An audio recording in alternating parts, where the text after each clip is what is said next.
problema niya na D. Ang port nito is check ko yung port. Ito yung port. F-CAN communication with yaw rate acceleration sensor malfunction.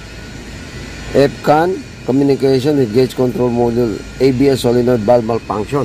So all of these are permanent. Okay? See this, guys? Yan yung code na lumitaw sa scan tool. Ngayon, yung D na dating nagbi-blink ay wala na. Medyo na hirapan din ako ng kaunti rito dahil wala akong wiring diagram. So naghanap pa ako ng paraan para makakuha yung talagang anong kulay ng power source. Kasi pinuprove ko yung power supply, power feed, at saka yung power source, at saka yung ground. So kapag kompleto, meron ako na nakita na may kulang na isa. Nung una, yung trouble code na yan, ayaw lumitaw. Ang lumilitaw, lost communication, yung F-CAN. So nung lumitaw na yung nung nagawa ko na pala, bumalik ako sa sa communication ng module, ayun, lumitaw na yung trouble code. So kapag lumitaw na yung trouble code, malalaman mo yon kung may erase o hindi. Kapag na-erase, ibig sabihin na-fix na. So nawala na yung F-CAN, ang natitira na lang yung ABS fault. So wala na yon. Ang problema, yung D is blinking. Yan ang problema ko. So nung nawala na yung D, ibig sabihin na-solve ko yung problema. Ito nga pala yung sukat ng CAN high at CAN low. 2.5. Yan ang sukat ng CAN high. Ito naman, ma-measure mo yung voltahe ng CAN high at CAN low. Diyan, mababasa mo yung minimum at maximum ng voltahe. May terminating resistor na 120 ohms.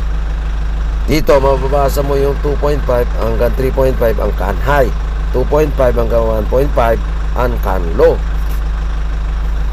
Dito, malalaman mo yung ohms ng CAN high at CAN low. Dapat 60 at naka-off ang makina at ang ignition naka-off.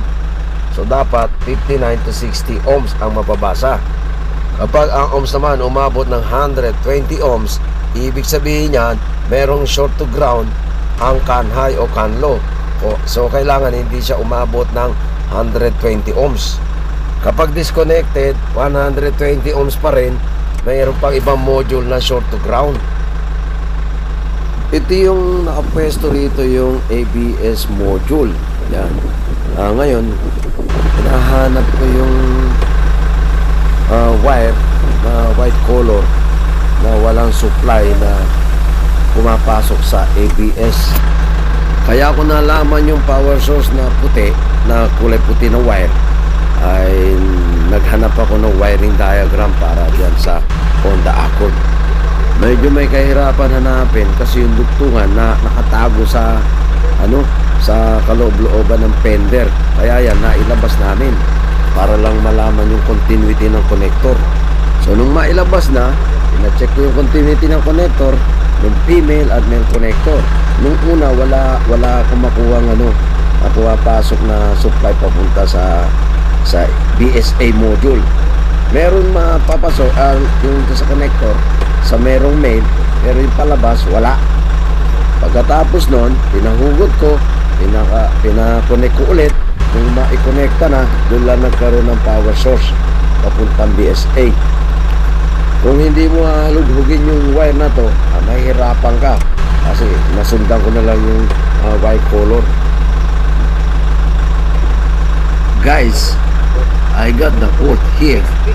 There is an open circuit of the connector for the power source, which is white color code. It was hidden, so we pull out because it was in the inner part of the front side of the fender. I made sure the continuity, the resistance of the connector, the female and the male connector.